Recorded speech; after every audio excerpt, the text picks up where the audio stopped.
It is Sunday, January 25th, and it's getting pretty late with Jake Landau.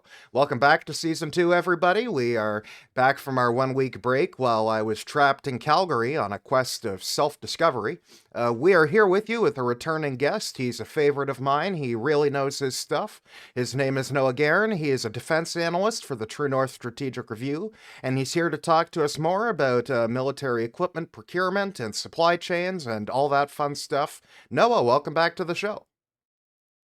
Thank you for having me back on, Jake, after last time. Well, it was a pleasure. I loved last time we got to talk about stuff like the F 35 and competing fifth generation and sixth generation fighter jet programs. And I know jokingly during that conversation, or semi jokingly, I said, if we warm relations up with China a bit, maybe we can buy their J 35. I don't think I was particularly expecting Carney to go visit Xi Jinping personally and, shake hands and say, we shall build the future together.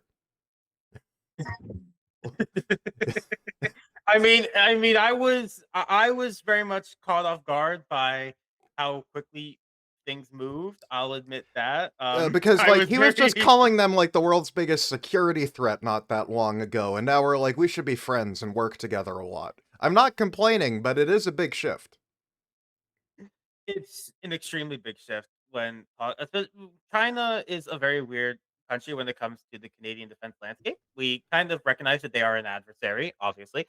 They are very much against our own goals when it comes to things like the Pacific. They are a threat, so to say, to many of our Indo-Pacific allies. But we also maintain a very cordial relationship with them when it comes to certain domains. For example, in the Arctic, we maintain a cordial relationship with the Chinese government. So whenever you have the prime minister going and kind of shifting his expectations from this is a security threat to, this is obviously somebody who we need to work with, of course, you're going to be pushed to people like China when you're talking about a multipolar environment, especially when your established trade partner is somebody who's becoming increasingly unreliable. It's very much unavoidable Yeah, in this and regard. on that So point, it's kind of hard for me to consider China anywhere near the same kind of security threat to us that the United States is at this point. China operates in a very weird environment. And I think a lot of that comes from the fact that China doesn't traditionally act in the way that we expect kind of adversaries to act. They are very much more clandestine with what they do. They very much maintain a very weird system of how they do things. Obviously, in the last like 2 weeks, things have really Yeah, started to shift to the point where, and like I've always been a very dismissive person when it comes to kind of the American Canadian relationship, and especially obviously shifting environments. I've always been somewhat dismissive. I know you know that because we've talked a lot about the Chinese and American Canadian relationships, but like I've always been relatively dismissive myself on the outcomes of the American Canadian relationship. I did a Substack on it, I believe about a week ago, where I kind of went really, really into it. Just about how the last 2 weeks have been this very, very big shift for me personally as well. It's kind of overwhelming. Obviously, for you and me, we're coming in a post Cold War kind of liberal order environment. That's the kind of environment we grew up in. We were post Cold War. We did not really have any experiences with these kinds of global shifts. COVID, I guess you could argue, was one of them, but for the most part, for you and me, these kinds of very large shifting global environments are something that's relatively new to us. It's not something that we've really lived under before. So it's very much a different sort of mentality when you're getting into that and you're starting to accept, okay, the world's shifting. How do I handle, especially me as somebody who gets into the defense side of things, how do I handle an increasingly threatening and very much shifting American posture versus the traditional mentality of what I have come to know, and hopefully what you and many of our generation have come to know about the kind of world environment, let's say. right. And one thing about this increased cooperation with China is that it does raise the question. How exactly will this impact, say, supply chains for Canadian military equipment? How much feasibly could we integrate Chinese parts into the equipment that we use? Obviously, I don't think we're going to be buying Chinese fighter jets anytime soon. Other NATO allies may have a few questions about us running those in the hangars right beside each other. There is a question like, are we going to start using Chinese batteries in electric vehicles?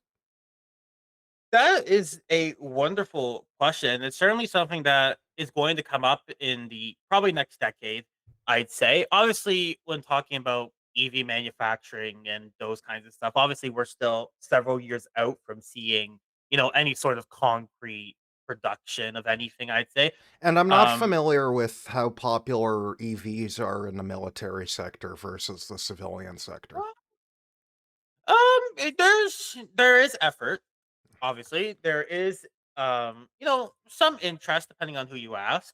There's not a overarching big we have to switch to electric, obviously, but there is experiments and there is discussions of, how can hybrid and potentially fully electric vehicles kind of play into the battle space? How do we make them work in a modern environment and how can we kind of leverage the technologies that we do have in the EV sector to kind of shift vehicles steadily, but not wholeheartedly. Like, there's not going to be a massive shift to electric vehicles in the armed forces anytime soon. That's not going to happen. But there is room for potential hybridization out there. It's something we are exploring. It's something that a lot of companies are looking into. Because you It's still a have the very flexibility of diesel, but with the extended range of a Mhm. hybrid. Exactly. There's no big push to full electrification, but there is that kind of hybrid push of, what can we And kind of hybrids do with need existing batteries too. battery system. Exactly. Which gets back, of course, to the battery supply chain of, we want to do more of hybrids. We do want that kind of added benefit, of course, of that hybrid. Because hybrids bring obviously several benefits, of course. You obviously kind of separate yourself from the diesel supply chain. You can do things like silent mode and other such fun gimmicky stuff where you're basically just running on battery That's true. power. I actually forgot about that, but like I'm realizing with how like silent electric vehicles are just on civilian roads, like that could be useful in a combat environment. It can be in the modern battle space, especially when you're talking about highly dispersed, highly networked environments where you are inherently operating in a situation where you want to potentially prioritize stealth and, kind of leverage the fact that battery systems can provide some sort of inherent stealth capability. Again, if you're operating in environments that are heavily electronically contested, obviously, or if you're operating in very drone or IR heavy environments, electric vehicles can provide some sort of leverage when it comes to, again, stuff like silent running and whatnot. But it's very much in the early stages. I'm not going to be one to say, hey, we're ready now and hey, it's coming on quick. It's very slow process. And Especially it's with one the that pace of Canadian procurement. With procurement, it's always slow up here. And of course, militaries are adaptable, but they're not fully adaptable to new technologies. This is one where there's a lot of obvious hesitation because it's very new, Right. obviously. And And, there's a for a perception that lot the of military is on like the cutting edge, but a lot of the time they wait for something to be proven so that it won't fall apart in the middle of the battlefield and get someone killed. And when it comes to batteries, especially, a lot of countries don't really have the battery supply chain Well, that's why that I bring up they're really China because they do. Mm. The Chinese have the battery supply chain. And, we are, in my opinion, developing probably one of the world's best electric supply chains and one of the best battery supply chains on planet Earth. We've invested obviously billions and billions of dollars into our EV industry. And despite the fact that they've taken several major hits, there is still quite a lot of the back end infrastructure when it comes to battery production, when it comes to critical minerals, that is still moving ahead relatively unchanged. Obviously, there's been some hits. If you go to Quebec, obviously there's Northvolt, who sadly kind of went belly up, and that happens. There's also companies like Lion Electric, who obviously went belly up as well. So there are some losses, but overall, Canada is working extremely hard to build up a battery supply chain. Whether it fully works out on the commercial side of things, I'm not going to be one to, predict and like judge anybody. Obviously, our auto industry is inherently tied to the American industry. Most of our vehicles do head south. So obviously when they kind of shift from EVs, it does play a major part in our own shift to EVs and hybrid vehicles, just because we're so interconnected with each other and so much of our market is tied to American vehicle production. For now. We for now, Yeah. for now, until they've kind of thrown that in I the think air a Howard little bit, Lutnick but has something he'd like to say about that. Howard Lutnick would probably be yelling at me right now if I dare to mention the idea of Canadian vehicles going south. I know. I'm sorry, Howard. Yeah. I know I'm apologizing Except if you ever except hear for this. Rochelle senators, those can go south, but that's for the back half discussion. But yeah, when it comes to the Chinese supply chain, it gets very much into how do you, because the civilian auto sector is inherently tied to the defense automotive sector, obviously. There's always some sort of intermixing between them. That's just how it works. So when you're talking about the introduction of Chinese battery systems, you're talking about Chinese investment and Chinese supply chains, because of course Chinese vehicles will, unless Chinese vehicles are going to be adapting to our supply chains, which obviously they probably aren't. No. They're going to obviously be setting up their own supply chains. They're going to be setting up their own, back end. So it inherently becomes, how does, for example, the Canadian defense industry kind of deal with a separate Chinese EV industry that's separated from our traditional automotive industry and our traditional supply chain? How do we kind of navigate through that? Because if you have obviously Chinese batteries entering into the domain and you have Chinese companies who are starting to be like, hey, we want to set up shop here and we want to get more involved in the EV industry, then you kind of have this very strange environment where where the Canadian military obviously does not want to be tied to a Chinese. No. The Canadian military does not want to be tied to a Chinese supply chain. I'll say that right now.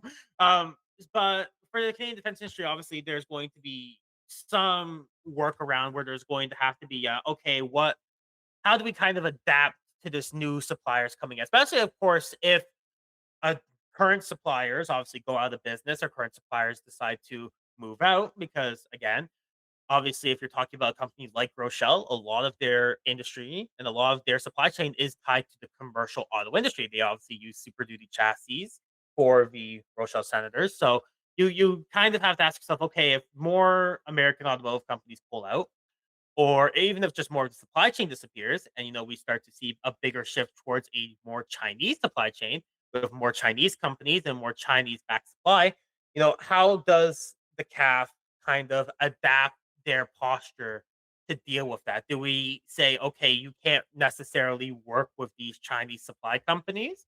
Or do we say, of course, because this is also an issue that's been popping up obviously in Europe, who does have a Chinese EV industry, who does have Chinese supply chains tied into it. They're having these same debates right now. And we're going to have to accept that if we allow Chinese EVs and we allow Chinese production into Canada, then we're going to have a lot of tough conversations when it comes to our security and national defense. Now, of course, I, unlike some other people here, am not as aggressively against Chinese EVs myself as other people are, depending on the company, obviously, but I'm not going to get into which Chinese EV companies I like and don't like. But yeah, it's going to be a very tough conversation that's going to inevitably have to be had once the Chinese supply chain is built out. Assuming, of course, it is. We don't really have much info about what kind of investment Canada is looking for when it comes to Chinese EVs, whether that is, again, like full vehicle production in Canada, whether it's being part of the supply chain, whether it's part of critical minerals. We don't quite know yet. So it gets a bit difficult, obviously, to kind of say, hey, this is what's happening. This is what's going to happen. This is the kind of things that we have to kind of look out for in the supply chain. You kind of have to play a wait and see game with the noted caution that as more Chinese AVs come into Canada and as Chinese industry starts to come into Canada, we're going to have a very serious conversation on where Chinese suppliers fit within our own security supply chain. And obviously, as trade expands, if it does expand, because this isn't a fulsome, full free trade deal, but there's certainly the possibility that trade could open up further with China. The supplies that could go into Canadian defense products could expand far beyond the electric vehicle industry. Mhm. Yeah, the more you kind of open up yourself to these kinds of things, obviously, the more industry is going to pop up. We're focused inherently on the EV industry. The Canadian government is very much focused on the critically hit sectors, as I will call them. So that's automotive, that's steel, those kinds of things that are especially hit hard by tariffs. There's an extreme focus on them at this time. However, they might not always be the focus. And of course, once you start opening the floodgates, so to say, you start opening up the possibility of wider Chinese supply chains coming in. For example, we could obviously talk about, the Chinese unmanned system supply chain, whether that is motors or batteries or stuff like that, which obviously China does lead in. However, if they come here and the Canadian government's like, hey, we want to try and spur some investment and we want to try and, get some sort of good industry out of this, you start to raise the question of what should be allowed into the country versus what shouldn't be allowed from a security dynamic. And obviously, the Canadian government has their own priorities that they have separate of the CAF and defense. They're not always going to take the security side of things and say this is the number one priority that we have. So you're going to run into that situation, like you said, of where more and more Chinese industries allowed to come into Canada. We have to eventually have serious debates on how much of the Chinese supply chain are we going to allow in, especially again from a defense perspective, and how much of it are we going to potentially be inherently restrictive. And of course, that raises other issues of you have some industry that it creates some complications when you get into that, obviously, because then you're going to suppliers and you're like, well, where are you getting your supply from? Who are your suppliers, blah, blah, blah. It creates a very weird, very complex dynamic Mm. in the supply chain that I personally don't think a lot of people are really ready to tackle. Certainly, I would not want to be the one having to tackle this issue because it will inherently be a very messy, very complicated situation to have to deal with. Hmm. Yeah, I can imagine. It's geopolitical shifts and relations cause many complications, and this would just be one of the areas in which it's causing complications. But it is a field to look out for because, I mean, who knows? Maybe in 2036 or 2040 something, we'll be using Chinese manufactured drones. Perhaps. On a different area of military procurement, one that's a bit more near term in the future, Canada's running a new procurement program for submarines, and I believe we've qualified two different manufacturers. I was wondering if you could talk a little about that. So, the Canadian Patrol Submarine Project aims to acquire 8 to 12 conventional diesel electric submarines to replace the existing Victoria class. As of right now, 2 suppliers have been down selected as of September. That is TKMS out of Germany, and that is Hanwha Ocean out of South Korea. They are joined by their partners. So for TKMS, they are joined by Kongsberg, and with Hanwha, they are joined by Hyundai Heavy Industries, which I always like to mention to people. Hyundai Heavy Industries and Hyundai Motor Groups, they're completely separate companies because that causes a lot of confusion with people when you talk about Hyundai that there's actually about 5 or 6 different Hyundai companies who are all separate from each other running around. But So aren't it's aren't aren't they Hyundai Heavy. part of like it's not Japanese, but I know in Japan, don't they have something called like a Zanbatsu? They're completely independent companies from each Okay, other. so there isn't there They're isn't completely like separate. there isn't even like a family that owns stock in multiple of them. I couldn't say that, but I believe it's completely separate, yes. Yeah, So, I like, I I, it was they were I split. know. Oh, in Korea they're called chaebols, like Samsung. Yeah. Yeah, Yes, chaebol is the Korean term. yeah. It gets very confusing with them because it was split off, I believe, in the 90s, 2000s. Of course, somebody will obviously come and message me and correct me and say, no, no, here's the history of Hyundai. So to that person, thank you. But yes, so we're talking about Hyundai Heavy Industries. That's part of kind of Team One Korea there, and for the Koreans, they're offering the KSS free batch two. submarine. And for TKMS, they are offering the Type 212 CD, which stands for Common Design. As of right now, both have been given an RFP that closes on March 2nd. So, for those who don't know, an RFP is a request for proposals. That is when the companies will present, obviously, their full proposal to the Canadian government, saying this is what we can do, this is what we're doing, this is how we plan to match your requirements. They have till March 2nd to provide that to the Canadian government. After that, I expect, and the kind of expectation is that a decision will come sometime in the summer period, probably around March or May to July. We'll see a potential decision. And of course, the Canadian Patrol Submarine Project is a absolutely massive initiative. We're talking upwards of 50 to $60 billion over the lifetime of the Hmm. project. And obviously, if you are in a major city like And at Ottawa 8 to or 12 Calgary, units, that's a pretty high unit cost. that is a lot of submarines, and I really want to emphasize people, like, from a singular order, 12 submarines is one of the largest singular orders of submarines in decades. It's only matched by the original Australian Hmm. order that was later canceled when AUKUS came into effect, but it is considerably one of the largest singular submarine orders, assuming we get That 12, may be obviously. true, 8 but will it be enough? 12 submarines get you what we need right now to it provides us the lines of tasking that we need to have a presence in all three oceans. So that would be a presence in the Atlantic, the Pacific, and the ability to forward deploy up into the Arctic if required. Is there an That argument that is we could something. potentially need more, though? Oh yeah, there's obviously people who argue that we need more. Oh yes, absolutely. I know quite a few people who would argue that we should probably aim for something like 16 to 20.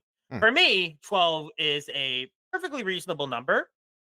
If you look at how submarines are kind of done, that allows you, one in the water, one in low maintenance, two in more deeper maintenance. It allows you to have at least 3 to 4 available at any given time. And of course, I'm kind of S talking very basic. I'm so, not going to like, get into the generally only 1 in complexities 3 of of the tasking. units will actually be in the water at any given time.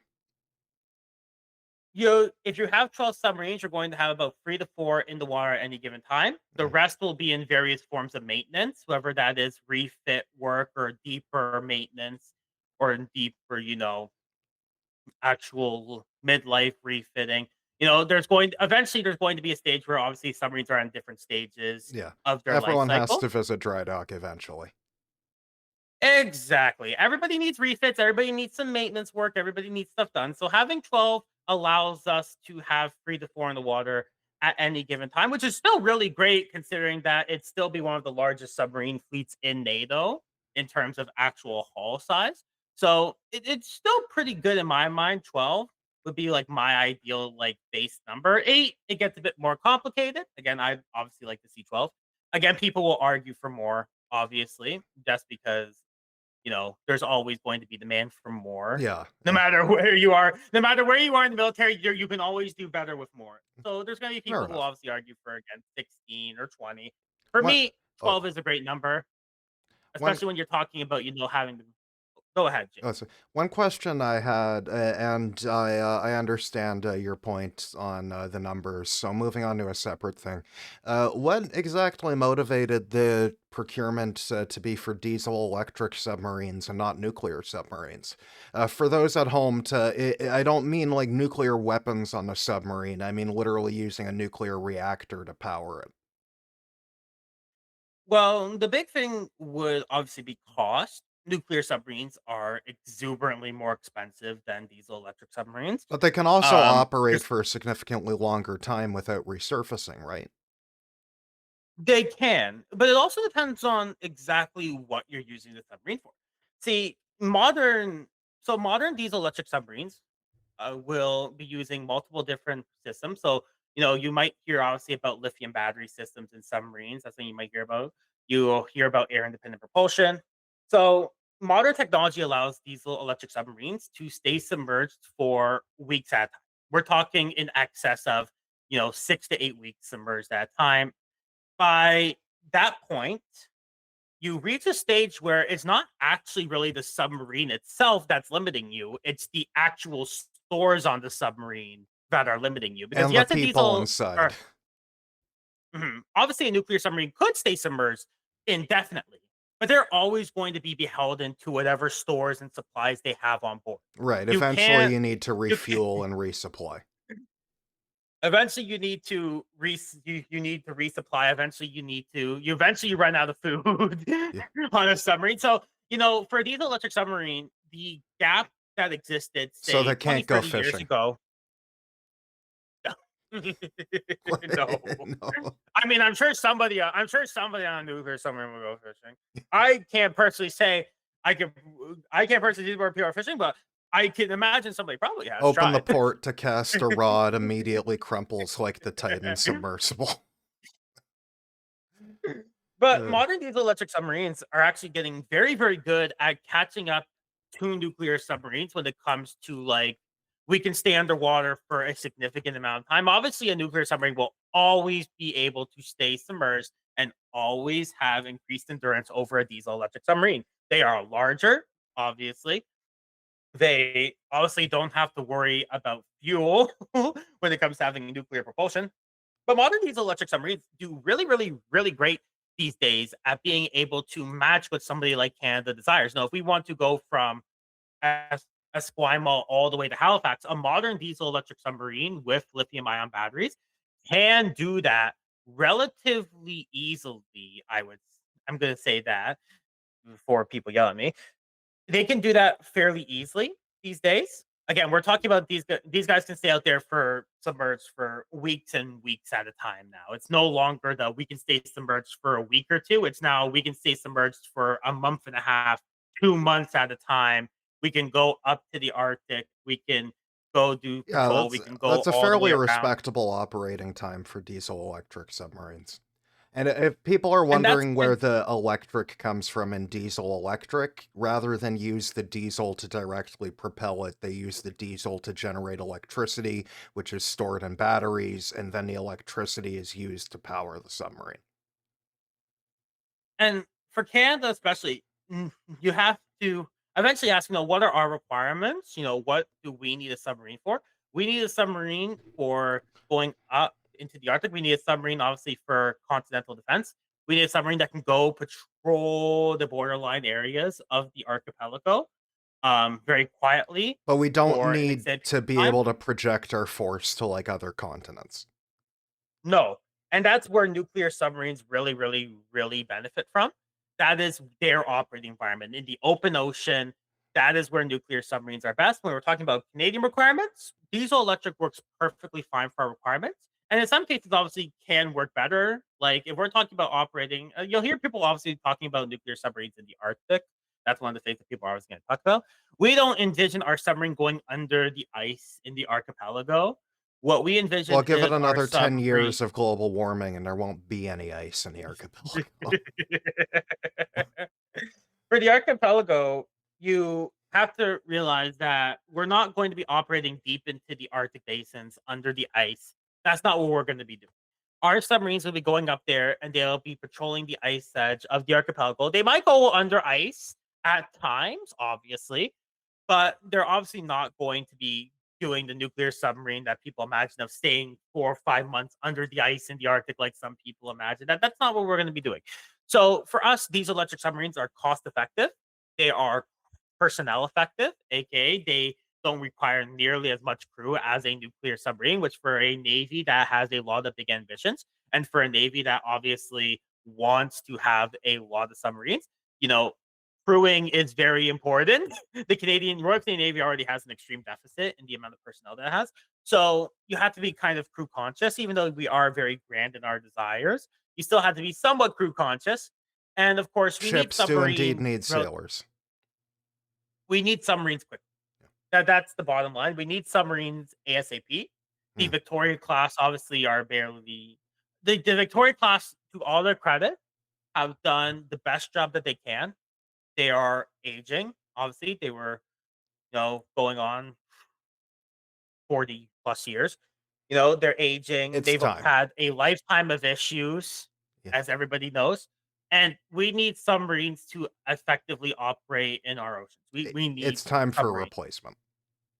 It is 100% time for replacement. And obviously, we aren't going to be waiting for not just nuclear submarines, which are obviously going to take significantly longer to procure, but also to build up the needed talent and infrastructure to support nuclear submarines. Because nuclear submarines require their own supply chain. Right. Nuclear submarines require their own separate infrastructure, separate from diesel electric submarines and separate from the Navy at whole. So there's a lot that goes into nuclear submarines. And of course, the Australians decided, obviously, that nuclear was best for their fit. And I agree with them. Obviously, nuclear worked for an ocean going Pacific country like Australia.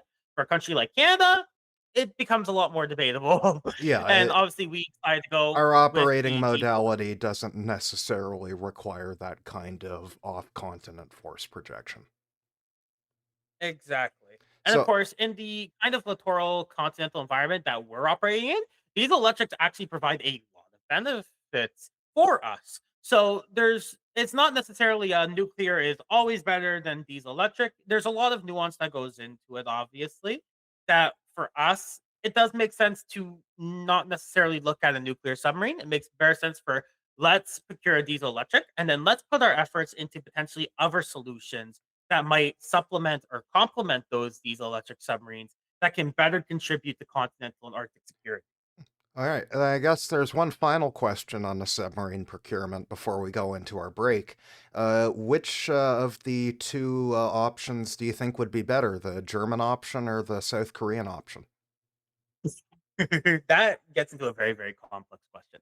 So, inherently, when you're talking about the KSS-3 and the Type 212CD, they are obviously both modern diesel electric submarines, and that's kind of where the similarity ends.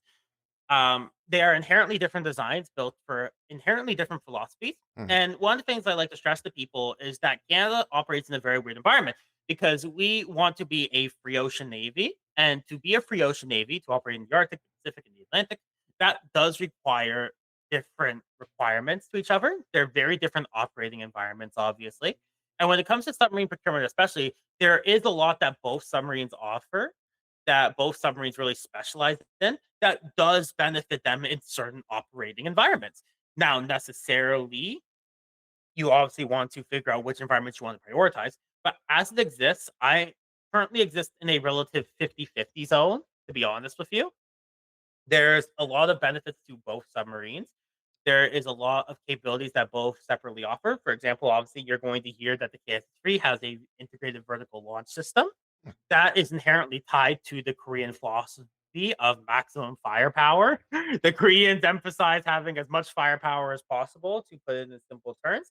And that is, of course, because they operate in an environment where they need to counter, obviously, North Korea, and they need platforms that are able to disperse their second strike capabilities. So that makes sense for them. And for a country like Canada, VLS is obviously very, very interesting. However, you go to, say, the Type 212CD, and the Type 212CD's entire philosophy is built around being as undetectable as possible. The Type 212CD is built around stealth. It uses a diamond shaped hull, which we can get into debates about a diamond shaped hull and its effectiveness, but it is an attempt to, you know, kind of work against active detection. It uses non magnetic steel, so it uses a form of stainless steel versus the more conventional steel that the KSS Free uses. I won't get too deep into that, obviously, because then we're going to be getting into really, really technical Yeah. details that I don't want to confuse anybody on. But for me, I exist in a 50-50 spot right now where I'm kind of in a, very much big internal debate over both platforms. And of course, I've been writing about both platforms very extensively. I'm currently in the midst of writing a very, very massive piece on both of them. That's probably going to come out today or tomorrow. So We'll be I'm looking out very for it. deep into submarines. It's about steel. So like I'm going to warn everybody now. It's not going to be fun and all that. It's going to be So very one is technical focused and on the very Korean boring. option is focused on maximizing second strike capability, but the German option is focused more on maintaining undetectability. That is the very basic way of looking at it. I'll also say that that obviously for some a platform like the KSS Free, they're operating in the Pacific. So obviously they're operating in a much deeper environment, which also plays heavily into their choices. But primarily, yes, you can kind of put that in perspective with the Koreans obviously needed a larger platform to host things like VLS. They wanted a larger platform that could maintain a high level of endurance. They needed a platform that was larger to, you know, try and get everything fit in. While the German side of things, they are primarily operating in the obviously the Baltics and the littoral regions of Europe. So they need to prioritize a platform that focuses on stealth, that focuses on being able to avoid Russian detection, whether that's magnetic anomaly detection or passive detection. They have to focus that is their primary focus. So they are both highly capable subs. When it comes down to the actual technical capabilities of both subs, when we're talking about what can they do, blah blah blah, I would say that they are both fairly equal to each other. The It's big difference ultimately comes up to whichever of these modalities makes more sense for our strategic doctrine. exactly, and both submarines do provide very good benefits depending on which operating environment Canada's in. Again, Canada's a free ocean navy, and inherently that's going to create some complications with stuff like submarines because you're going to want to be operating in a large, different environments that don't necessarily benefit both platforms. So you got to get into that, and of course, why we're moving towards a philosophy of okay, the procurement project now isn't necessarily looking at which submarine is better, it's looking at, which submarine, for example, could we maintain? Which submarine could we support here in Canada? About 50, no, exactly 50% of the current kind of scoring, let's say, for lack of better terms, is dedicated to maintenance and in service support. That is obviously what the Canadian Navy really wants to focus on. And of course, Because a now we're sub you talking can't about run is a sub that's worthless. exactly, and of course, we have a little bit of trauma when it comes to the Victoria class, obviously, that Yeah. has made us a little bit I wary. feel like And beyond Canadians just have had a trauma about dysfunctional military equipment since the Ross rifle in World War One. it's a very common theme. I'll put it like that to be nice. Like, And of it's course, bad now we're when trying, Canadian soldiers are stealing the Lee Enfield rifles off dead British soldiers just so they can have a gun that works. World War One was and crazy. obviously, Let's not do it again. like now, the federal government is trying to use the Canadian Patrol Submarine Project as a wider economic anchor to where we're now discussing okay, the Canadian Patrol Submarine Project, yes, is about procuring submarines, but also it is about trying to attract investment and trying to create a wider economic and security partnership, which is with whichever side comes out on top. And that, of course, really, for somebody like me who's obviously looking at this project, it does create a little bit of more complexity because now you're looking at okay, which kind of economic benefits are both sides offering? Which one is offering the better package when it comes to partnerships, which And one that is offering becomes the less more about investment. how feasible the actual equipment is in use. Exactly. It becomes less about the submarines itself and more about what the submarines are going to bring in a wider economic and security spectrum. We're at a stage where the technical requirements of the submarines are obviously important. Nobody's going to deny that. Both submarines are highly capable. But Both it meet wouldn't our be minimum called requirements. geopolitics without some politics added in. Exactly. So we're at a stage where for the Canadian Patrol Submarine Project, it gets really weird because now we're moving into more of an economic discussion. For example, there's a large Korean delegation coming this week Mm. to Canada to kind of have some discussions and kind of obviously promote. Obviously, the Canadian government is looking for stuff like automotive investment. They've gone to both Korea and Germany and said, we want if you guys can, it'd be really, really nice if you guys could come and, do some automotive investments here as part of the project. Because when you're looking at Canada, obviously, you need to have offsets when it comes to defense procurement. And in basic terms, to the people who don't know, um, in Canada, when somebody wins a defense contract, there are offsets. In other words, the company or government in this case has to provide some sort of equal investment back into Canada. And of course, I'm being very, very basic when explaining the ITB policy, but for the average audience who doesn't understand, that's the easiest way I think I can explain it to people. So obviously, when we're talking about a 50, $60 billion potential lifetime project, there is a lot of money at stake. There is a lot of potential investment at stake with our current system. So there's obviously a lot of pressure to kind of throw whatever you can at the door, give us the best economic agreement. Of course, the federal government's trying to obviously, like I said, support the industries that are hit worst. So again, that's steel, that's automotive, those kinds of things that are really, really hit by tariffs. So the federal government is very much pressuring both sides to, maybe look in this direction when you're talking about potential investments over, going this route. Of course, that brings more complications because now we're bringing in companies that have nothing to do with submarines at all. Like Yeah, well, we're having Hyundai. When you're talking about Volkswagen and Hyundai Motor Groups, now you're getting into a completely separate group of people who have nothing to do with submarines at all, but and are if I going to was be going playing a to major role. ask the Koreans to invest in anything here, it would be a semiconductor fabrication plant.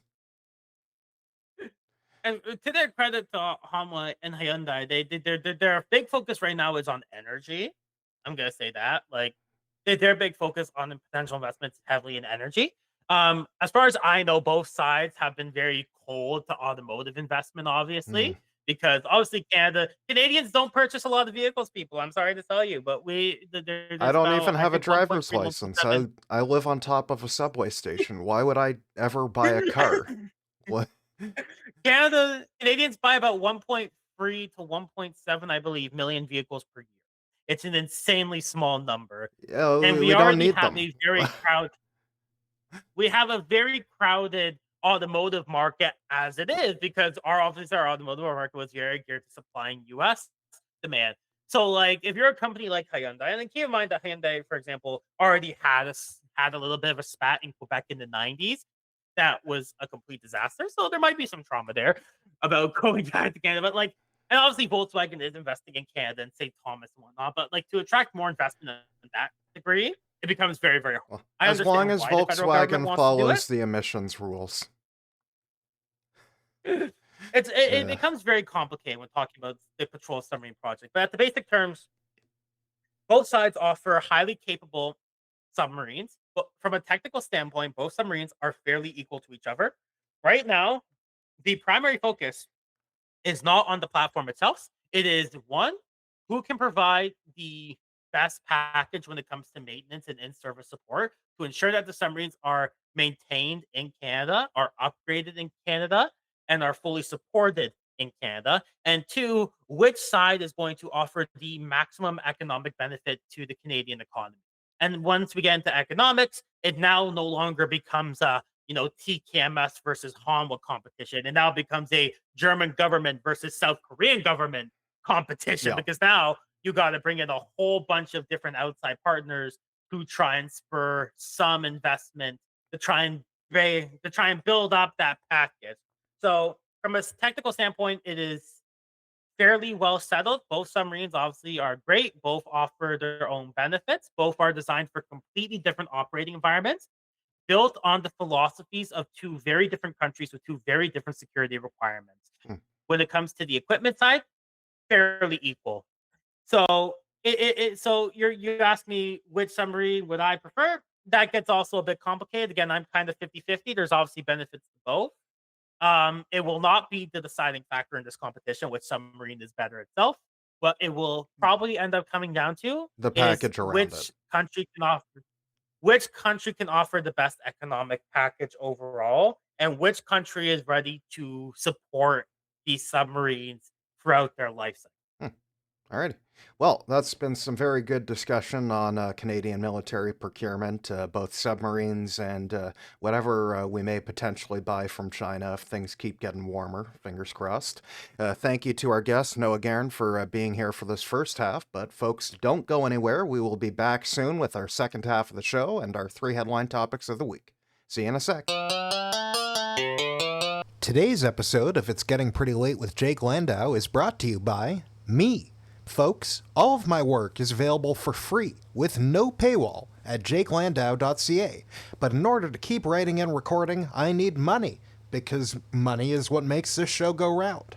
So, if you enjoy my content or find it informative, please consider a paid subscription at jakelandau.ca/subscribe. And please leave a 5-star rating on the show in your favorite podcast app, be it Apple, Spotify, or a secret third thing. Thank you, and enjoy the show. And we are back from the break with our guest Noah Gairn, a defense analyst from the True North Strategic Review, and our three headline topics of the week. First, from the Reuters wire service, as provided through BNN Bloomberg, Chinese importer buys first Canadian canola cargo in months after Carney visit, Reuters sources say. Now, as we were talking about a little bit in the first half, about our Chinese thaw between China and Canada, the Mark Carney went there, and in exchange for significantly lowering the tariffs on Chinese electric vehicles, China has reduced their retaliatory tariffs on Canadian canola as well as canola meal, but not canola oil. This now to explain the process to people, there is Canadian canola seed, the seed of the plant. The oil gets pressed out of the seed, and then what's left after pressing the oil out of the seed is canola meal, which is typically used for feeding livestock. So, Canadian farmers in the prairies in Alberta and Saskatchewan that farm canola, they'll be able to sell a significant amount of their seed and their meal again to China, although there is still some tariffs on canola oil. But it's a significantly better situation than they were in a while ago. And the only reason there were tariffs on the canola in the first place was in retaliation for Canada tariffing the electric vehicles out of China. So I for one, Noah, I'm pretty happy about this. I know that the Canadian, or specifically the Ontario auto industry, probably is not quite as happy about this, but I figured I'd get your take because it seems like the auto industry was kind of asking the federal government to pick between them and the agriculture sector. Yes, that that was the primary kind of mentality I kind of got with it. Obviously, I'm very, very happy that Chinese purchases of canola are coming back. Canada has a massive agricultural industry. I can't tell you the numbers off the top of my head, but the Canadian canola industry is fairly comparable in terms of economic size to the Canadian automotive industry. So obviously there is very, very big relief on my hand that Canadian farmers are now going to have an accessible market. Again, the largest market in the world back in their possession. So obviously that's a very, very good thing. I've never really cared for the argument, obviously, that this was a us or them competition. Obviously, the automotive industry is facing some pretty heavy, you know, pretty heavy resistance right now when it comes to investment. And obviously, they're taking a very, very big hit on tariffs. For me personally, I've always been the mentality of, with how the automotive industry is currently working, with how it is currently heading, we can't necessarily prioritize it above all, especially when we're talking again a multi-billion dollar industry that canola is in itself. And what It, strikes it's out to not me, a small. Noah, is that and before we applied tariffs to Chinese electric vehicles, you had two industries. Both, I presume, get some forms of subsidy from the Canadian government, agriculture and Yeah. auto, but they're on relatively equal terms. They were both competing in their industry, trying to sell their products in competition with others in that same industry. And it doesn't escape me that the auto industry kind of just got mad that they weren't making a product as good as other countries do. So rather than compete like capitalism is supposed to work, they just tried to force people to buy their products instead. And it was the canola industry that paid the price for that. And it's hard for me, I don't want to pit one Canadian industry against each other, but it's hard for me not to recognize that the canola industry never did anything wrong, and that the trouble was caused entirely by the auto industry trying to embrace protectionism. It's a very complex situation. Obviously, both industries were suffering. No matter what, either one was going to be suffering in this case, whether that is the canola industry or the automotive industry. For the automotive industry, they obviously got some leeway with how obviously we have a limit of about 40,000 vehicles per year for the next couple of years. So not significant amounts, let's be real, in terms of the wider Yeah, I believe the automotive industry. So percentage of how much of sales it'll make up in the first year is only 3% Chinese electric vehicles. and we still don't know how that worked. That might not all be technically Chinese manufacturers. That could obviously be American or European Yeah, manufacturers those who could have just be all operations the in China. Teslas that are manufactured in China and shipped here. It could just be We a may not get the cheap BYDs. it might just be a whole bunch of Teslas and Porsches. You don't really know at this point what you're gonna get. Now, of course, there is a mandate for cheaper EVs as part of the agreement. We'll see how long that lasts, but you get into this very complex environment where the EV industry was already going to take a hit because there was so much effort and focus put into the electrical vehicle market. And obviously, once the Americans turned and ran away from it and said, we're not going to pivot, that obviously hit the industry extremely hard. So no matter what, even before tariffs, the industry was already going to get hit pretty hard just because of the low rate of EV adoption, especially again. And again, we can't really use Canada's economy and Canadian purchases as a good benchmark because our automotive industry is so tied to the United But not States. just that, like our You electric vehicle adoption rates in North America have been notoriously poor compared to other continents. or Yeah. yeah, Like we're not the y- Europeans. yeah, We don't the have a Europeans where the climate is colder, mind you, are picking up EVs pretty well and are not complaining they don't work in cold weather. They work well enough for them. Like China has like gone leaps and fathoms beyond it and I mean we pumped a lot of money into the North American auto industry on the understanding they would make EVs, and then they backed away from it and backed away from Canada and have said, we like the United States more than we like you. So why should we be beholden to them in any degree when they've said they want to get rid of all our jobs? We're talking about Howard Lutnick. Like he said very explicitly, Canada's not going to be in the car industry. You need to find something else to do. If that's what the United States wants to do to all of our auto jobs, I don't see why we shouldn't pump our market full of cheap Chinese EVs and then drive them across the border into the United States to make them jealous that we have cars $20,000 cheaper than they do. and like you can argue that like maybe the adoption of cheaper Chinese EVs into the market will drive up electrical vehicle statistics. Well, I I'm certainly think not those fully prices make EVs a lot more attractive than they are right now. it does. For EVs, like making them financially attractive is also like one of the best It's features not of just a Chinese price thing. It's vehicle. like BYD cars, like they're fairly good quality cars. It's not like you're driving like a lemon. It's not like you're buying one of the Ladas exported from the Soviet Union. Like I would feel pretty comfortable in a BYD car. Like, and it depends on which Chinese companies obviously come here. Like, I'm not going to call out any Chinese companies who might be thinking about coming to Canada. But, like, there does come a point where you gotta ask yourself, like, how long can you truly hold out? And of course, I support the automotive industry heavily. From a security standpoint, having an automotive industry is critical. From a national defense and security standpoint, having an active, healthy automotive industry is a extreme net benefit. There's lots of countries who don't have that and who do suffer for it because again, the defense industry is inherently tied to the commercial industries that build upon it, and automotive is obviously a big one. However, we're in a situation where, especially when we're talking about the debate of canola versus automotives, it becomes extremely hard to, for example, tell canola farmers in Alberta, you have to take the hit here to help prop up An a industry that failing wants to leave. an industry that isn't being supportive, an industry that has now taken a hit because again, plans now have to pivot, and obviously we spent billions and billions of dollars and we put a lot of focus onto building an EV industry with the And expectations those that, of course, billions and everyone. billions of dollars, because it's like they kept saying, oh, the Chinese EVs, they're unfair competition, they're subsidized. And I'm like, and our cars aren't subsidized? Like, you're announcing like billions and billions of dollars in funding for like Stellantis and Honda and such. Like, how come those don't count as unfair subsidies, but China's do? And like for me, obviously, I want the automotive industry to survive as much as you can. I want zero plant closures. I want companies to commit here, But they and I gotta do work with want to us. support.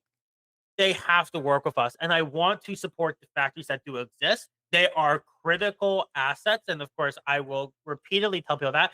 Automotive factories are critical assets that are valuable to our national security, And from and that they should perspective, not. considering how valuable they are to national security, do you think there's a case to be made that if these companies try to pull out of the Canadian market and move their equipment, that the Canadian government should be seizing that equipment for national security purposes?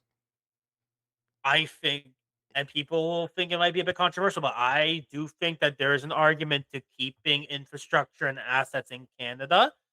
I do believe Especially that when we've obviously, subsidized it. especially when we have a highly subsidized automotive industry, Like, if we you, helped pay it's for the equipment, it's partly our equipment. like I've made the argument with other industries, for example, with the railroads, I've made a similar argument of, there comes a time when you have to take a heavy national security stance. Automotive is one of them. I will repeatedly tell people a healthy automotive industry is an extreme benefit to national Even if you're security. like me And and you don't really believe in private car ownership in the mass public, the basic engineering and technology from the automotive industry is necessary for much of the equipment that the military builds. it's heavy industry that is very important. Again, engines important. Engine manufacturing is important. Even just having these skilled workers available who might be able to pivot to other industries is important. People forget obviously that workforce development and people are also inherently important to national security. And the automotive industry supports a lot of highly technical, highly skilled jobs that can be transferred even outside the automotive industry to other areas of national security. So, of course, it's very, very important to keep your automotive industry healthy and supported.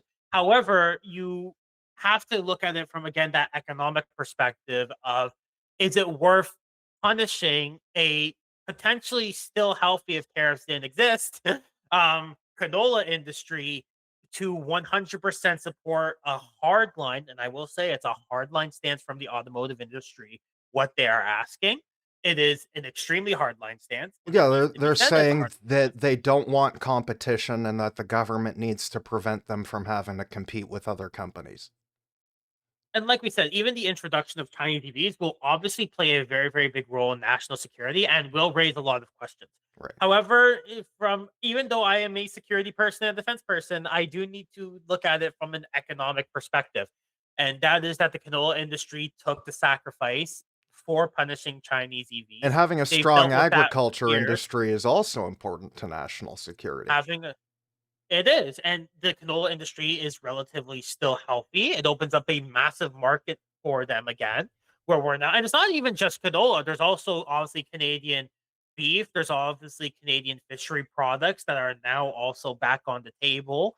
There's extensive industries that are unlocked through what I would consider a fairly minimal change in the current posture of Chinese EVs coming into Canada. It's not really different than the situation we had before the existing tariffs existed. And we're not really demanding much from from the automotive industry when it comes to allowing Chinese vehicles. Yes, you're allowing potentially 40,000 Chinese vehicles into Canada. And yes, there are security 49,000 to concerns. be exact. But like yeah, you're 49,000. right. It like with the volume of cars that you say are sold every year in Canada, not that it's a high amount compared to other countries globally, but the amount of Chinese EVs that'll be allowed in is a drop in the bucket of how many are sold in Canada every year.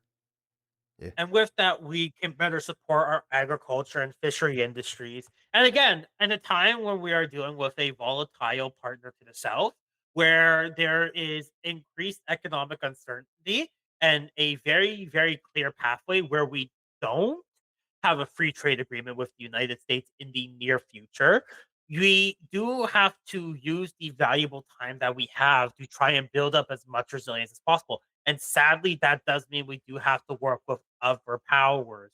It does mean we have to be an effective middle power and work with people like China. There's no scenario where we can rely exclusively on partners like the EU, Japan, Australia, exclusively to make up the difference that we would lose in economic activity from the United States. Yeah, It's not and I don't economically think we're feasible. buying anything from Russia anytime soon. And there's no Russian market. There's an Indian market, yes, and obviously we're working there as well. And I will give the federal government credit to the fact that they are taking free trade agreements and they are taking trade negotiations very seriously with a number of different partners. But there is a window of opportunity right now because again, once in a hypothetical world without um, Kamsa, you run into a very, very scary situation where the current protections that exist from tariffs, from that existing free trade agreement, are no longer at play. And suddenly, a whole bunch of tariff free industries are basically hit overnight. Mm. So the economic impact of losing a free trade agreement with the United States is on the table. Obviously, the Americans have threatened that they aren't going to be signing any free trade agreement potentially. It's been a repeated threat over the last year. We need to exist in an environment where we ask ourselves, what do we do if that agreement doesn't exist? And if that agreement doesn't exist, then it does require more cooperation with partners that traditionally we have been kind of against the last couple of years, whether that's China or India or other And countries if like they are going Qatar. to get rid of if they aren't going to renew Kuzma or USMCA or whatever the fuck we're calling it, like it does raise the question then why shouldn't we have free trade with China? That does raise another good question. Obviously, from a security standpoint, the Americans and their recently 2 days ago released national defense strategy made it very, very clear that they would not accept those kinds of agreements, obviously. So there is a very, very scary security question of how far would the Americans hypothetically go? And obviously, I'm not Well, that's what we're suggesting an buying the American submarines invasion. for. And it's like I'm not suggesting a American invasion or anything, but you can hurt somebody a lot without invading them. And for the Uh, average Canadian, I might for the suggest an American invasion. I know you will suggest an American invasion. I know you're yeah, I know what you are gonna suggest. I'm a little worried, man. Like they're getting antsy. You're you're going full Fallout over me. Like Falling. you're I don't think you're there'll ready be to a irradiate nuclear war, half just a colonial war. you're ready to irradiate half of Southern Ontario.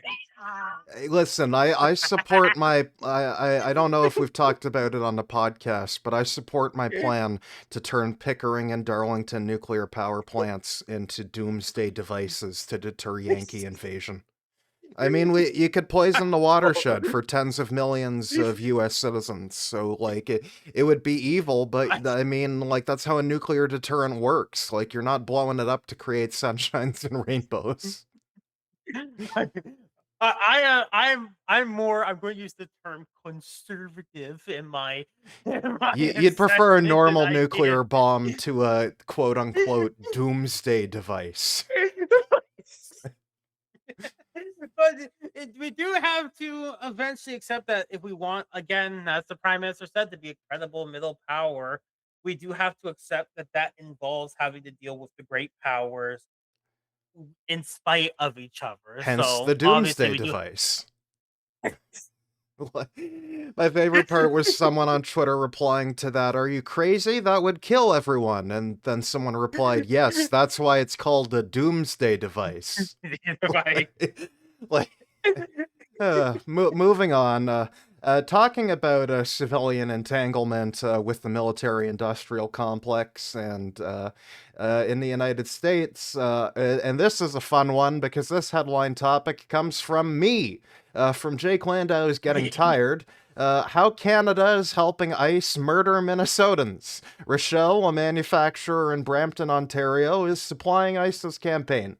So, for context, there is a military manufacturer headquartered in Brampton, Ontario, called Rochelle. They're founded by an ex-Israeli military member who moved to Canada and used to do military contracting in Israel before coming here. Their main product that they seem to sell to military customers is the Senator Armored Personnel Carrier. It is built on the platform, usually of the Ford F550 Super Series, the truck chassis, although they do offer a variant based on the Ram 5500 instead, I assume just to give themselves flexibility. So that right there, Noah, is a great example of what you were talking about and how civilian products can be converted for dual use into military. Like, am I wrong to kind of call this like a souped up technical? I wouldn't say technical. What the term that we would use is a protected mobility vehicle. So I would not call them a technical. They Right, I know. are For despite the fact context that for they people at home, a technical is like when you see in one of those Civil War conflicts in a developing country when they get like a Toyota Hilux, throw a turret on the back of it, and are like, "It's military now." while they do use the obviously a civilian chassis, a Senator once you get past the chassis, a Senator is basically a completely different vehicle. Once it goes into the facility, Rochelle facility, basically everything about it is either modified or changed. They are true armored vehicles. We use the term protected mobility vehicle because they're not exactly an MRAP, but they They do do offer actually similar offer capabilities. an MRAP model, though, don't It, they? I know, like initially, the Senator AP armored personnel carrier. It's mainly known by Rochelle for their shipments to Ukraine during the war. They've sent over 2,000 Senator units. Initially, they were sending the normal APC variant, but then in conjunction with Ukraine, they developed an MRAP variant. For those at home, MRAP, it's an up armored variant. The MR stands for mine resistant. So it's quite literally, it's up armored, especially on the undercarriage, so that it can have resistance against mine blasts and assaults. I would consider them MRAP is for Rochelle in this case, I would consider more of a kind of like a branding. For Okay. me, they fall more because of their size, they're significantly lighter and they're smaller than traditional MRAPs, as many people who might have obviously know MRAPs So from you're Civil saying it would make Warfare. them easier to flip. Potentially, yeah. Like, But, essentially, yeah. they're still very capable vehicles, mind Right. you. They're still, if we're going by, Stanag level and all that, and I won't get into Stanag levels, but there is a rating system for there is a NATO standard for protection. They are very capable vehicles. Again, I throw them because of their smaller size, I throw them into protected mobility vehicle, which kind of exists between like a generally unarmored vehicle or a add-on armor vehicle that doesn't really offer much protection versus a larger MRAP, which offers upwards of Stanag for blast and ballistic protection. We're Yeah. talking in like the 15 to And 20-ton range. in Oh well, terms but of but the that's me being technical. yeah, in terms of this story, in December, about 6 weeks ago, the British paper The Independent was the first to report that ICE had made a purchase order for 7.2 million US dollars for the purchase of 20 Senator units from Rochelle, specifically the Senator ERV variant. They call it the Emergency Response Vehicle, which I think makes it sound more innocuous than it is. And in terms of the qualifications you were talking about, Noah, under the STANAG certification, it's rated for level 2 mine blast protection, and for ballistic protection, it's at CNB7. So I believe it means it can stop 50 caliber rounds fired at long distances from dedicated anti-material sniper rifles. So correct me if I'm wrong, but this is like a pretty militarized, pretty resilient APC that I don't believe, even in the US where guns are pretty widespread, I don't believe the arms available to civilians would be able to do much against this. To clarify with the ERV, it is up to static level 2. Some ERVs actually don't offer mine Oh, resistance I protection. meant in Most terms of this particular procurement order, ICE requested that ah level. So yeah, these are the specs that ICE listed in their specific they, procurement, they but of course you can customize your order. Mhm. They went a bit more flashy and expensive. Well, But to answer, it would be for the average civilian. Yes, this would be a vehicle that you're not because even really like your going to be average gun doing much. nut in the United States, like I don't think they're gonna have like an anti-material sniper rifle. Sure. Like for I would hope context at not. home, that's a rifle dedicated that you're firing bullets power large enough and powerful enough because an anti-material means it's targeting equipment rather than infantry. Like, and this Um, says like it I would can reliably stop those kinds of bullets. I would hope that nobody is carrying calibers large enough to pierce a senator. Although I Yeah. would not be surprised if there was a few people running around, mind you. This is the United States we're talking about. I would hope not, Yeah, but we don't know what their civil war status is going to be at soon. But what was well, interesting, normally this kind of armored personnel carriers in general, and especially this kind of battle taxi, they're listed under Group 2 of Canada's export control list, specifically Section 2.6, which regulates ground vehicles. So normally it would require an export permit, but according to the law, the United States is apparently exempt in most regards when it comes to requiring export permits for items on the ECL, correct? yes. So they were able to purchase this without needing an export permit from the federal government, which has been a bit misreported. But I know that Doug Ford called the news that Rochelle would be supplying ice fantastic. He lavished them with effusive praise. The Carney government was fairly silent on it, but I made the point in my piece, like, if they wish to change the law to require an export permit for items to the United States, they could do that. The NDP would be happy to work with them on that. But I don't think that they actually would have even rejected an export permit if it was required. They seem to be materially, they not just silent on this, but it's been a big story that the government has been strictly enforcing the so-called Safe Third Country Act agreement and shipping people back to the United States, despite the fact we know ICE is likely to throw them in camps. And the reason that this is a story now is yesterday, when ICE murdered an innocent man in Minnesota, the ICE reinforcements showed up in one of these Rochelle Senator APCs and started plowing through crowds of protesters. And witnesses to the murder were kidnapped by ICE from the crime scene, presumably taken away in one of these ICE vehicles, potentially one made by Rochelle. Uh, and yeah, I'm not happy about this. Certainly I am not overly thrilled myself to see Canadian designed vehicles in ICE hands. Very, very clearly, but I will get that out of the Yeah, way. I'll also note that for Rochelle, they do, and it's very underreported, but they do have a American facility. correct. So they do So have American there is the production in Michigan. possibility that there was no exporting from Canada at all. But my question is, how much production actually happens at their Michigan facility? Because I'm aware of the fact that by doing a large amount of manufacturing here and then conducting the final couple of steps there, that they could, in essence, claim it to be an American product. But I also know that despite ICE claiming after the report came out that these are coming from the Michigan facility, in their procurement order, they were making the argument that they should be exempt from the Buy American requirements because this was the only company that could meet their needs. Mhm. So Yeah, it's Rochelle. unclear how much of this product actually is coming out of In any case, though, a Canadian company is making money selling military equipment to ICE to cart people away.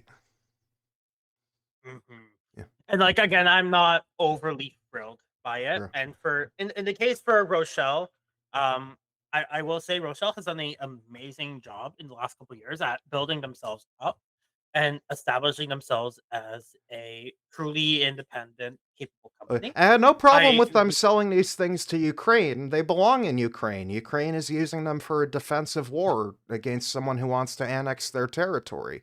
But that's very different than selling them to a paramilitary to terrorize their own civilian populace. I mean, listen, I'm not naive, Noah. I wrote in the piece like that the dirty secret of the arms industry is you're not selling solely to good people or even primarily to good people. But like it does I guess Canadians do have to be cognizant of the fact that this is kind of what participating in the military industrial complex means. We it will be is. supplying weapons and military equipment to people who will do bad things with it. And for a company like Rochelle specifically, I'll take a moment to speak about specifically Canadian defense companies, especially because it kind of gets back into this weird relationship that the Canadian government has with the Canadian defense industry. And that is that we don't do a really great job at supporting our own domestic industry. And so they will inevitably turn to people like the United States Because the US just to get military and contracts. various government agencies are a more consistent customer than Canada is. Like, if I can put context in a bit for Rochelle here, they're obviously one of the qualified bidders on the light utility vehicle contract, the phase two of the light utility vehicle contract, which exists to replace the G Wagon. That project has been in existence since 2017, and we're not expecting a contract award until 2027, 2028. Good So about lord. a decade. Since that time, since that time, most of the senators that have gone to Ukraine from Rochelle have been paid for primarily not by the Canadian government, but primarily by European and American partners Hmm. or specific funds set up for it. And also, We is there for not a Rochelle plant in Ukraine now building senators? There is an existing production for Rochelle in Ukraine, and even besides that, the Ukraine has now also developed its own, I'm going to say, protecting mobility vehicle, for lack of better terms, industry. Quite a few of those companies actually got their starts working on senators and doing maintenance work for senators before pivoting into their own vehicle design. So there is healthy competition. There's also manufacturing in Czechia now, so there is a multiple European presidents, but for a company like Rochelle, it becomes very difficult. And it's something I like to stress to talk to you about the Canadian defense industry is that if you do not have your own government support, it becomes very, very difficult very, very quickly to kind of support your own government service. Like, for example, in this case, again, the United I States mean, if you is don't have your own Rochelle's. government support, you're not exporting anything. And like, especially for startups, like if we're talking about defense startups or small businesses, if you don't have your own government support, it's extremely hard to go to a foreign government and say, "Hey, buy my stuff." We don't Now know if that they'll give my us own an government export permit, but still buy it. my own government won't buy my stuff, but you should definitely buy my. It's a vote of confidence, Yeah. even just even small purchases. But for a company like Rochelle, the only contracts they've really been able to go to are sitting in the weeds. The Ukraine orders are obviously becoming less and less for their Canadian facilities. They've repeatedly told the Canadian government, like, we need something for our Canadian facilities, because of course they do civilian stuff like Garda and whatnot. Yeah, But of they course, it's do not really those enough like when you're white when you're van producing products. when you're producing like 6 to 9 senators a day at your peak, and now things are starting to roll down. It's a major rollback. And of course, for Rochelle, their biggest customer right now is obviously United States government agencies, not just ICE, but also, of course, border security and even police forces. And even for things like in Haiti, for example, the U.S. State Department has become a regular customer to Rochelle to purchase senators for deployment to Haiti as for support. So for a company like Rochelle, it's kind of in a rock and a hard point where obviously, like, nobody wants to see them export this. Obviously, nobody wants them to be giving vehicles. I certainly would not want them to be giving I vehicles. think some of them might have no problem giving them Some to people ICE. might not have a problem. I'm sorry, Doug. Let us not I know you pretend know. that the people who run military companies have like the most are they're not particularly conscience driven people. If they cared about killing, they probably wouldn't be in this industry. Welcome to the defense industry. Yeah, But I'm not like, naive. obviously I don't want to see name vehicles going to ICE. And on the flip side, I will argue that the best thing that the Canadian government could do in this case is supporting Canadian industry to ensure that they have the financial backing to not have to so much rely on foreign customers or shady customers to get their business. Like, I've told numerous government officials before, like, if you want to support the Canadian defense industry and you don't want them to do things or you don't want them to leave, then you eventually have to take the bullet and say you need to support them in some way. Companies can't wait for a procurement system that takes 10 years to go No. from RFI to contract delivery. For most companies, even most small business and medium-sized businesses, that could basically be the end of that. There's no you can't wait multiple There years for contracts to come down the pipeline. the question does occur to me with Rochelle offshoring so many of their manufacturing facilities. Do you think it's possible they could offshore their headquarters too to the United States or to Europe? I mean, it's entirely possible if you don't secure orders here, then you eventually have to ask, what's the what's the purpose of staying here? And that's of course Right. the big question in the Canadian defense industry. Hmm. It's a question that every Canadian defense company for a long time will always come up to is why am I still here? If my own government doesn't support me, I get more contracts elsewhere. I don't think I'm going to get any support here. Why should I stay here and potentially lose my business over going abroad? Of course, when we talk about massive increases of defense spending, a lot of people are going to translate that into, oh, that means that we can now go out and support companies, blah blah. But it ignores the fact that the process has not caught up Hmm. to that spending. Well, While I we I are will make spending, Rochelle a deal. If they agree to stop selling these to ICE, then I will buy a senator for my own personal use, just to drive down the street and flex on people and say, "Look at me. I'm fully armored and you're not."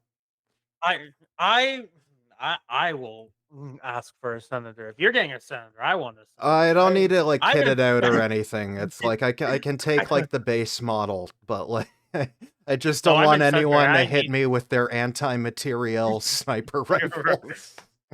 I'm in Sudbury. I need the full mine resistance package to Yeah. survive up there. I'm in Sudbury. I need the mine resistance package to What survive driving down some of the roads for the here. nickel mines, you need to resist like the physical mine shaft. Uh, I need the I don't need the unarmored variant. They'll be gone within a week. uh, But no, like I'll like honestly, it creates a very bad situation where we obviously don't want again like our defense industry to be supporting people who are less than desirable or downright paramilitary factions who are going around trampling on and committing civil rights abuses. Uh, obviously, in the defense industry, you get that. yeah, I But tend again, to I tell like people not fueling civil war. it's like, and I tell people like if you want the best way to prevent companies from doing that is honestly supporting them as best that we can. Again, Just if we're buy out talking, their and again, like if we're entire talking again, like production run and they won't have anything else to sell. like I tell people, like if we're talking something like light utility vehicle project again, like which is Rochelle's main big project that they're going for, that's been in the works for almost a decade. They are one of there's a few qualified bidders, two of which are so there's 1, 2, 3, 4. There's 5 qualified bidders as far as I know. There is Rochelle, there's AM General, there's Oshkosh, there is Armatech. No, there's 6 because now there's GM and there is Teradyne, another Canadian armored vehicle manufacturer. Um, like I tell people, there's an easy route to do this. And obviously, I'm not saying that we should ignore competitions. I'm trying to highlight, obviously, that there is a proper competition here. And I'm not saying we should be awarding people just to make sure they don't export the bad people. However, we do have to have a good conversation on how long do we expect our defense industry and Canadian companies to kind of just sit around and wait for contracts and at the same time telling them no, you can't, for example, export to the United States, or you guys got to stop exporting to the United States when that is their primary business. And then of course we turn around and we act dumbfounded and shocked when Canadian defense companies go out of business and our defense industrial base shrinks, because this is a process that happens time and time and time again. Hence why we're It's something that is procuring commonplace. Korean or German subs and not Canadian subs. But we don't have a sub industry. Well, And believe me, if we were to maybe get into because our sub procurement industry, you would be contracts take 10 years. summary production is a fun topic, but True. We've already talked about that it one, though. gets we have we're not back. We're We're not not moving doing another backwards. sub talk. Indeed, I am going to Not move moving us back. I talk forward, about subs enough. yeah, to our final headline topic of the day, our local story of the week. And this one's coming from Toronto, the fabled center of the universe here in Canada, about the Finch West LRT, or as I call it, the 536 Finch West streetcar, because this thing is a fucking streetcar, and pretending that LRT is a completely different thing when we spent $3.5 billion on a streetcar. I ain't doing that. Y'all gotta live with the reality of what you've done. And reporting shows that not only is the Finch West streetcar off to a rough start, data shows that in its first 3 weeks of operation, it was delayed 2.5 hours every day. Uh, Track switch failures accounted for 764 minutes of those delays, including on Boxing Day when a switch issue kept the line out of service for nearly 6 hours during heavy snowfall. That was topped this month on January 15th, 10 days ago, which shut down the LRT for a day and a half. Noah, for our no prize question of the week, if you're going to build a tram in a winter country, do you think the tram should be able to operate in winter weather? You know what? No, because I enjoy watching people suffer sometimes. No, well, no would be the incorrect answer. Unfortunately, we won't, I'm sorry, we Jake. I'm won't be trying to able to deflect blame award from you your you. no prize this time. You got too tricky there. I'm like, like I'm dumbfounded by the saga, and I think we last time I was on the podcast we were talking about it because we were talking just before it opened. Last time I was on the podcast about the Finch West, and we were kind of making jokes about, well, maybe it'll be better once it kind of opens up and once it's actually running. Maybe we'll be pleasantly surprised by, you know, what's going on. It's hilariously funny to me to watch this entire saga play out because you would eventually feel like we'd learn the mistakes of our past eventually, like, especially now that we're talking about jumping into high speed rail. And of course, I look at projects like like obviously the Finch West, and people are going to disagree, but I kind of use them as a basis for large transit infrastructure projects, obviously. So I look at it and I'm thinking, between this and the issues in Ottawa, and some issues in Montreal and all that, you start to question, are we prepared for to do execute something like high speed rail. No. And of course, I would love high speed rail, but I extremely worry about I, doing I, something like that, I especially don't get with me the wrong. I'm gonna speed. make them build it anyways, but they're not ready. And I look at the Cadence team, and I'm going to talk about the actual team here. I look at the Cadence team, who is obviously So the High contracted Speed to Rail do all of this. Consortium, the people building Yeah. the project. Yes, and I'm looking, and I'm looking at the team, and I'm thinking, these are a lot of the same names for a lot of the same people who continuously mess up in citywide projects, and we're expecting them to go and build a high-speed rail line running from Quebec, running through the Quebec Windsor corridor, and I'm just in my mind, I obviously want high speed rail. High speed rail is a amazing economic benefit. It is an amazing economic connector. But at the same time, I'm extremely worried for what the eventual end product actually looks like. Yeah, I'm worried to have a supposed high speed rail where you have significant sections at like less than 200 kilometers an hour. And I I mean, like, we're like already out of it. date. Like, we're saying it'll max at only 300. Meanwhile, China is deploying trains that'll have an operating speed of 400. Like, we're skating where the puck used to be 10 years ago. Like, Oh, by the time we're and done building just the Ottawa to Montreal leg, Japan's gonna have opened their 500 click maglev train, the that's True Ocean great. comes. Wait, that one's actually really stupid. You know the reason they haven't finished the final segment? NIMBYs in a single prefectural government are blocking it. Like, it's not a technology issue. It works, and it works well.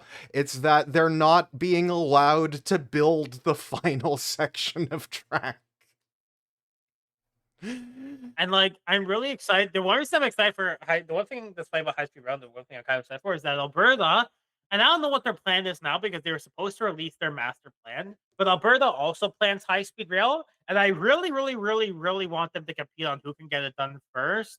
And like, Oh, I'm not Danielle pressuring the Smith. Alberta government to get moving. I think Danielle Smith will absolutely get it done first because, like, the only redeemable quality she has, in my opinion, is her and I both have a shared like obsession with trains. Like, I remember It's when the she one thing went. It's the one thing about her that I don't despise.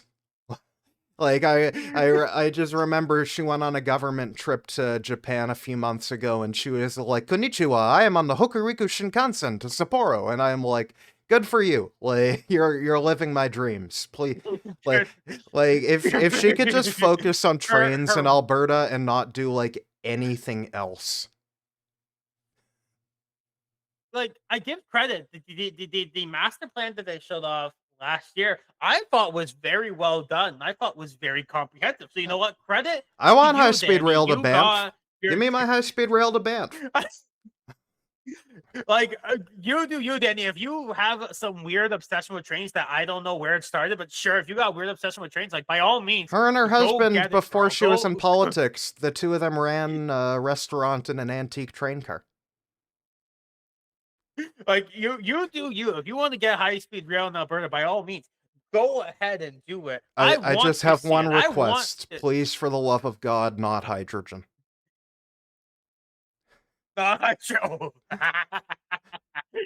That's the one thing that will What if kill we any claimed we Alberta had rail an proposal. alternative to fossil fuels that's only made from producing fossil fuels? What if Excellent we? idea. What do you? We can't hang wires. Let's see. We need to have a complex hydrogen fuel system. Fuck, like I would And literally fuel even and take hydrogen I would supply chain. take battery electric over hydrogen. Like I would take Like diesel high-speed rail over hydrogen, to be fully honest with you. I take anything over hydrogen. Forget hydrogen. I would take I would grab an antique steam engine and friggin' throw it back I, for on there one, before like I go. turning my trains into an explosive missile. Hindenburg on Like wheels.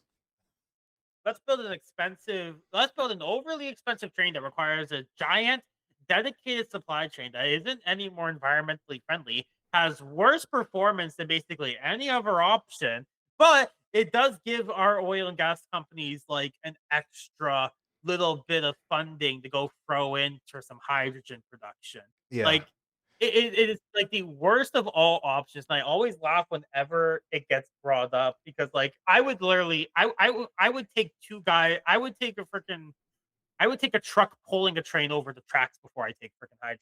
Forget that. A functional train. My kingdom for a functional train.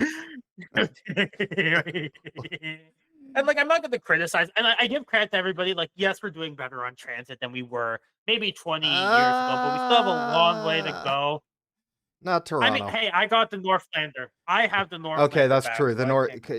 The Northlander will be My open, and that's good. city. Yeah.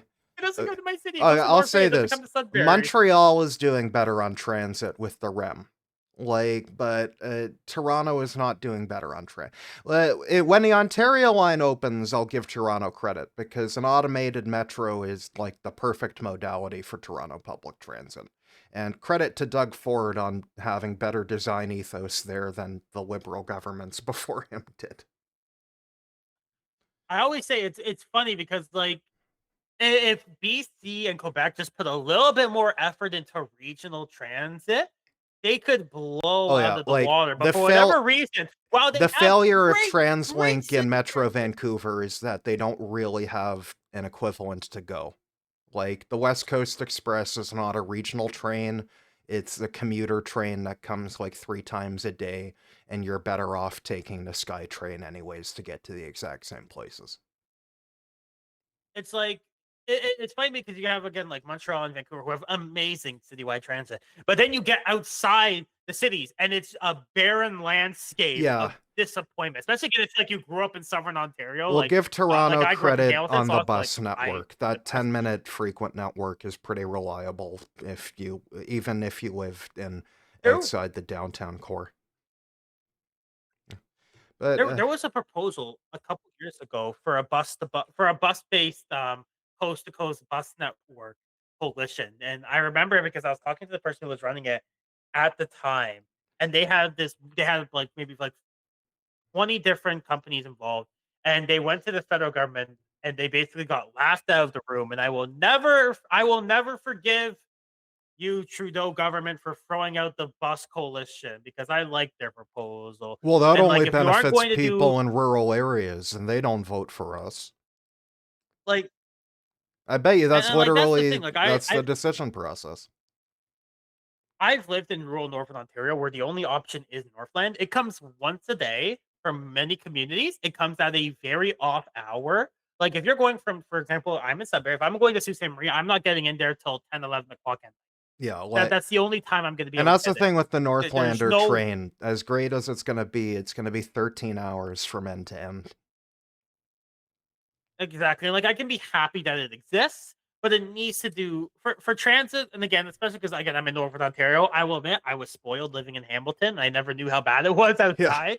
Like I live in a pretty decent. Like I would give credit to Sudbury. Sudbury does have a decent bus system.